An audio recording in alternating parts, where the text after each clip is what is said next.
ये है वो शख्सियत। मैंने HID वो रैप करवाया है, प्लास्टिक पे है, ये मॉडिफाइड है, ये आफ्टर मार्केट जहाज ऑपरेट कर रहा हूँ। स्पोर्ट है, दो पास है, लोटस है, ऐसा इशू फेस नहीं आया। इसकी तरफ आऊँगा। अस्सलाम वालेकुम boys, welcome back to the Rana vlogs. आज आपकी पेशे खिदमत है GS 150 स्टॉक, जिसको आप कहते हैं स्टॉक 150, और प्रॉपर टूरिंग के लिए एतबार से जो है मॉडिफाइड है।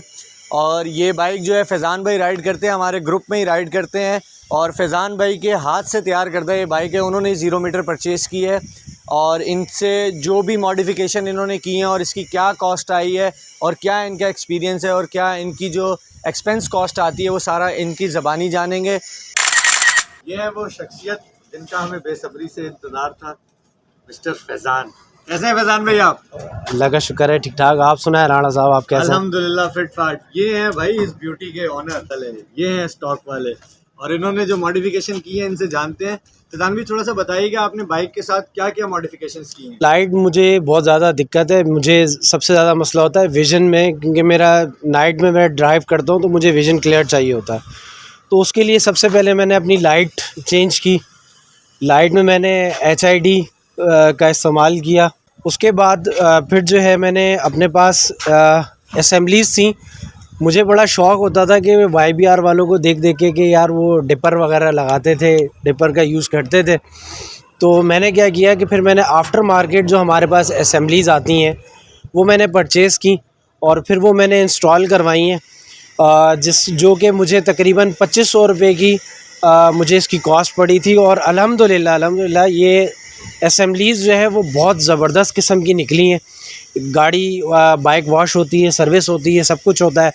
कोई भी अभी तक इसके अंदर अल्हम्दुलिल्लाह ऐसा कोई इशू नहीं आया। फैज़ान भी आपकी बाइक माशाल्लाह शाइन बहुत ज़्यादा कर रही है, टैंक और साइड कवर अल्हम्दुलिल्लाह बहुत ज़्यादा शाइन करे। तो व्यूअर्स को ये बताएं कि आपने इसके ऊपर कोई रैप कराया है या फिर कोई स्किन जो है पेस्ट करवाई? जी बिल्कुल, इसको मैंने रैप करवाया है। इसको मैंने ब्लैक गोल्ड जो होता है वो अलग कलर जो है वो रैप करवाया है। प्लास्टिक पेपर मैंने इस पर लगवाया है। ये जो कॉस्ट पड़ी है ये मुझे 1500 की कॉस्ट पड़ी है। ये साइड कवर्स और पूरा प्रॉपर पूरी टैंकी जो है वो इन्होंने रैप करवाया था। मैं देखिए, मैंने जो मॉडिफिकेशन कराई है, मैंने अपनी दोनों साइड की असेंबलीज़ पूरा एक पेयर मैंने बनवाया लगवाया है। ये मॉडिफाइड है, ये आफ्टर मार्केट है। ये मैंने इसके अंदर इंस्टॉल किए है, जिसके अंदर आपके पास ये डिपर आ जाता है, हैज़र्ड का बटन है आपके पास।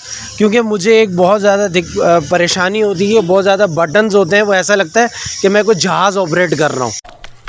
पास डिपर है, हॉर्न है, फिर इस तरीके से इसका किल स्विच है, फिर इसके बाद पार्किंग और इसकी जो हेडलाइट वगैरह। सर्विस रहा वो एक्सपोर्ट है 275/18, और ऑफ रोड टायर है। थोड़ी सी दिक्कत होती है, शुरू में परेशानी होती है, क्योंकि आप एक प्लेन टायर के आदी होते हैं, और जब आपके पास ये इस तरीके से गिट्टी वाला एक टायर आता है तो आप परेशान हो जाते हैं कि यार टायर बबल कर रहा है या परेशान कर रहा है आपको। हैंडलिंग में थोड़ी सी आपको जतन करने पड़ते हैं, थोड़ी सी इसके साथ लड़ाई करनी पड़ती है। अच्छा सर, ये कस्टम मेड जो है ये अपना क्रैश गार्ड मुझे दिख रहा है, इसकी स्टोरी ज़रा बताइएगा, इसकी स्टोरी क्या है? ये आफ्टर मार्केट मैंने क्रैश गार्ड इंस्टॉल करवाया है। 2500 का मुझे ये कॉस्ट आई है इसकी, और ये 16 गेज के पाइप में ये बताया गया था मुझे। अब ये 16 गेज का है या नहीं है, बट ये मेरे लिए मेरे हिसाब से बहुत अच्छा है और बेहतर है। सर ये इसकी कॉस्ट मुझे जो पड़ी थी वो मुझे पड़ी थी 450 रुपीज़ पड़े थे इसके। ठीक है, क्या है इनकी स्टोरी और क्या कॉस्ट है इनकी? सर ये इसकी जो कॉस्ट पड़ी है, मुझे इसकी कॉस्ट पड़ी है वो 1800 रुपीज़ की पड़ी है कॉस्ट। Sir pair complete? जी कंप्लीट पेयर था। ये मैंने असल में मंगवाया था, हमारे दोस्त होते हैं वो मार्केट में काम करते हैं, तो उनसे मैंने ये एक पेयर मंगवाया था और ये मुझे मिला है 1800। इसकी वजह एक ये थी, एक तो ये मुझे सेफ्टी लगती है कि अगर आपकी बाइक गिरे तो आपकी बाइक भी सेफ़ है और आप भी सेफ़ हैं। दूसरा, फैमिली वाला जो बंदा होता है वो अपनी फैमिली को जब बिठाता है, कहीं लेके जाता है, तो वो ज़्यादा कोशिश ये करता है कि अगर वो ख़ुद कंफर्ट है तो उसके पीछे जो पायलट बैठा हुआ है वो भी कंफर्ट जोन में रहे और कंफर्ट फील करे। ये कौन सा टायर है और क्या इसकी प्रोफाइल है? सर ये टायर जो है ये हमारे पास है, लोटस है, 100/90/18 है, ठीक है। और ये मेड इन श्रीलंका है, और ये मैंने आफ्टर मार्केट लगवाया क्योंकि इसका जो अपना स्टॉक टायर था वो जो है वो ख़राब हो गया था। उसकी आज भी मेरे पास एक पिक्चर मौजूद है, वो फूल गया था। तो उसके बाद ये मुझे दुख एक झेलना पड़ा था। इसकी कॉस्ट जो है वो मुझे पड़ी है 8,500 रुपये का। ये मुझे एक टायर पड़ा है। सही। और ये ट्यूबलेस टायर है या फिर ट्यूब टायर है? जी सर, ये ट्यूबलेस टायर है। ये रेयर जो है मेरा ट्यूबलेस है और फ्रंट जो है मेरा ये है ट्यूब टायर है। और इसकी जो कॉस्ट मुझे पड़ी थी वो मुझे पड़ी थी 3500। ये फुटरिप्स प्लेट जो मुझे मिली थी ये मैंने ऑनलाइन परचेज़ की थी और इसकी जो मुझे कॉस्ट पड़ी है वो मुझे पड़ी है 1450 की पड़ी है, यानी कि 1450 रुपये की कॉस्ट पड़ी है मुझे इसकी। और फैज़ान भी मुझे काइंडली ये बताइएगा कि अभी आपका बाइक जो है वो टोटल चल चुका है 24,780। बिल्कुल। अंदर बहुत सारी चीज़ें ऐसी हैं कि अगर मैं दूसरी बाइक्स के कंपेयर टू देखूं तो उसके अंदर वो मुझे बहुत ज़्यादा कुछ चीज़ें मिसिंग नज़र आई हैं। वो एक तो सबसे बड़ा ये है कि इसके अंदर फ्यूल गेज नहीं है, कि आप फ्यूल गेज आपको नहीं मालूम कि कितना फ्यूल है और कितना नहीं है। जैसे हमारी सुजुकी GR 150 में है, उसमें दिया गया है, इसमें नहीं है। YBR वगैरह है, इन सब में है, इसमें नहीं है। दूसरा इसके अंदर जो सबसे बड़ा इशू था वो था डिपर्स का। चले वो तो ज़ाहिर सी बात है, कहीं ना कहीं कंपनी अपने फ्लॉजेस तो रखती है, बट वो फ्लॉजेस कंप्लीट करना वो फिर एक राइडर का और एक फिर उसका काम होता है। दूसरा अल्हम्दुलिल्लाह अभी तक की 24,000 किलोमीटर मैं चला चुका हूँ।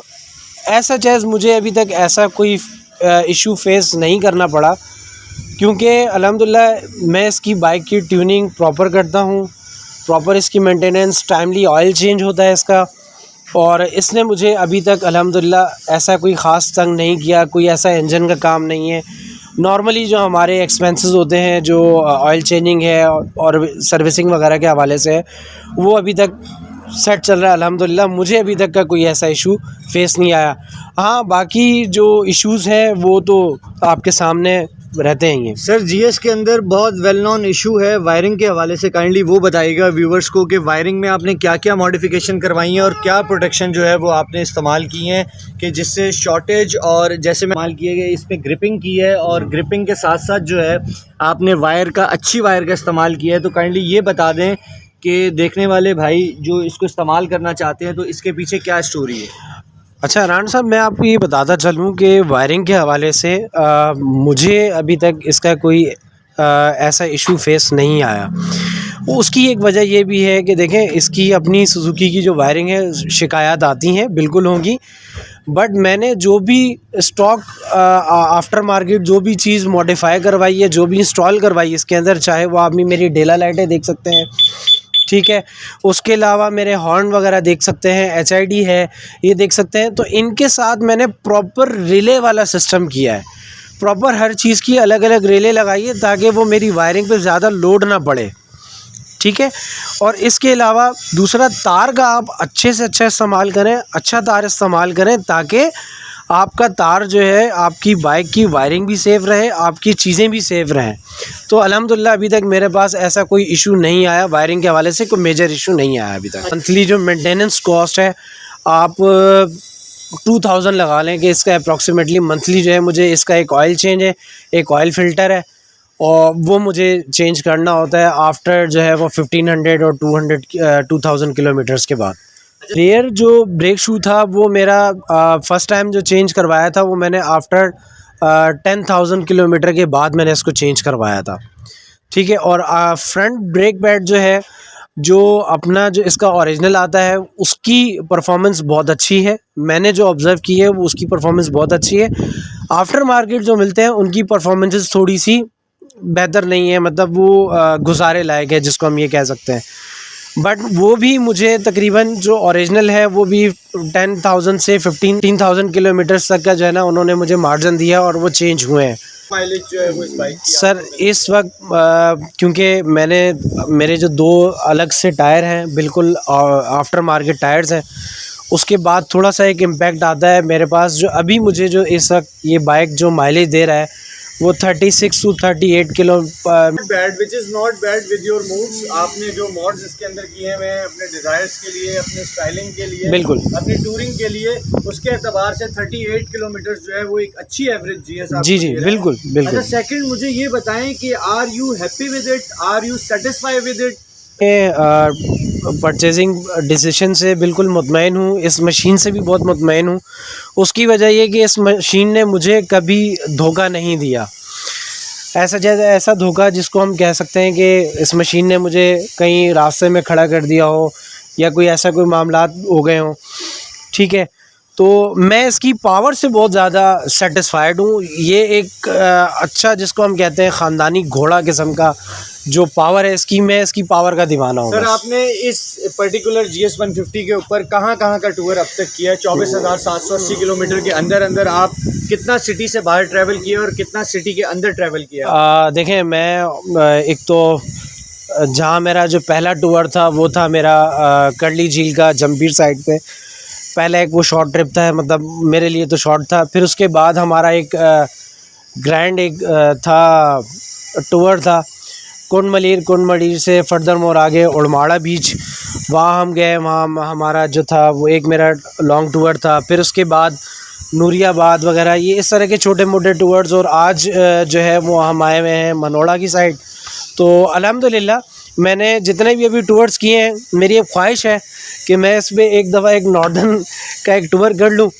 तो वो एक ख्वाहिश जो है वो मेरी इंशाल्लाह वो बहुत जल्द पूरी हो जाएगी, अगर पेट्रोल प्राइसेस नीचे आ गए तो। इंशाल्लाह। अच्छा फैज़ान भाई, अगर आपसे लास्ट बट नॉट लीस्ट एक लास्ट क्वेश्चन है मेरा आपसे। जी। अगर आपके पास यही बजट हो और यही बाइक आपको दोबारा लेनी हो, तो क्या आप इस ब्यूटी को बाय करेंगे या फिर किसी और बाइक की तरफ जाएंगे?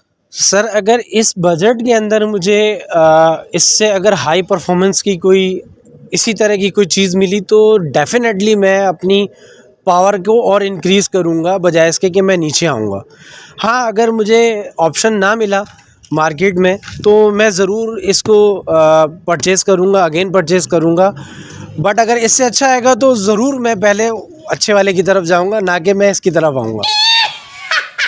तो व्यूवर्स, मेरी कोशिश थी कि एक ऑनेस्ट रिव्यू जो है, एक यूज़र ऑनेस्ट रिव्यू जो है आपके तक पहुंचाया जाए। और आप लोगों को फैज़ान भाई से मुलाकात करवाने का मकसद यही था कि एक GS का यूज़र जो इसको 0 मीटर से लेकर 24,780 किलोमीटर्स जो है वो चला चुका है, इनसे हमने इनकी कॉस्टिंग जितनी आई, जो मॉडिफिकेशन पे जो कॉस्ट आई, जो इनका रनिंग एक्सपेंस आता है और जो इनकी मंथली जो ट्यूनिंग होती है जिसको आप रेगुलर ट्यूनिंग कहते हैं या रेगुलर मेंटेनेंस कहते हैं, उसके हवाले से कॉस्टिंग के बारे में जाना। और उनसे ये भी पूछा गया कि क्या वो इस ब्यूटी के साथ खुश हैं या फिर उन्हें कोई रिग्रेट है इसको परचेज़ करने का। तो आप लोग अपनी राय का इजहार करें कमेंट बॉक्स के अंदर जाके बताएं कि GS 150 जो है वो कितने दिलों की धड़कन है और कितने लोग इसको टूरिंग पे पसंद करते हैं। मैं ख़ुद एक GS 150 जो है वो ऑन करता हूं और मैं ख़ुद GS का एक फ़ैन भी हूं। GS का एक मॉडिफिकेशन का मार्जिन बहुत अच्छा है, इसके चेसी के ऊपर, इसके फ्रेम के ऊपर आप बहुत सारी जो है वो मॉडिफिकेशन कर सकते हैं, जिसकी वजह से मैं इस बाइक को बहुत ज़्यादा पसंद करता हूँ। इसका इंजन इसका पायदार है। सुजुकी ने इसके अंदर इंजन के अलावा शायद वो काम करना भूल गए, बट इंजन इन्होंने दमदार इंजन दिया है। टूरिंग के ऊपर ये ज़बरदस्त किस्म का बाइक है। और आपने इस GS ब्लैक ब्यूटी की कहानी सुनी है फैज़ान भाई की ज़ुबानी, जो इसके ऑनर हैं और वो प्राउड ऑनर हैं। आज इस एपिसोड के बाद वो प्राउड ऑनर हैं। तो बाकी अपना और अपने गिरदनवा के लोगों का ख्याल रखें और राइड सेफ करें, हेलमेट को वेयर करें, साइड ग्लास का इस्तेमाल लाजमी करें, राइडिंग जैकेट्स एंड गियर्स जो है वो लाजमी इस्तेमाल करें, शूज़ बहुत इम्पॉर्टेंट है। सिटी राइड हो, कम्यूटिंग हो आपकी या फिर आपके टूर्स हो, तो आप सेफ्टी को जो है बहुत ज़्यादा फर्स्ट प्रायोरिटी पर रखें। और बाकी अगर इस किस्म की वीडियोस आप मज़ीद देखना चाहते हैं तो प्लीज़ चैनल को सब्सक्राइब करें, लाइक करें, शेयर करें और कमेंट बॉक्स के अंदर आप बताएं कि आप किस टाइप की वीडियोस देखना चाहते हैं, बाइक के रिव्यूज़ देखना चाहते हैं, टूरिंग वीडियो देखना चाहते हैं या फिर कंपैरिजन वीडियो देखना चाहते हैं। हम आपके कमेंट से हौसला अफजाई जो है वो हमें मिलती है और इसी बात से हम लोग खुश होते हैं और आप लोगों के लिए इस तरह की दिलचस्प वीडियो लाते हैं। अपना और अपने गिरदनवा के लोगों का ख्याल रखें। राना व्लॉग्स को जो है सब्सक्राइब करें। अल्लाह हाफ़िज़।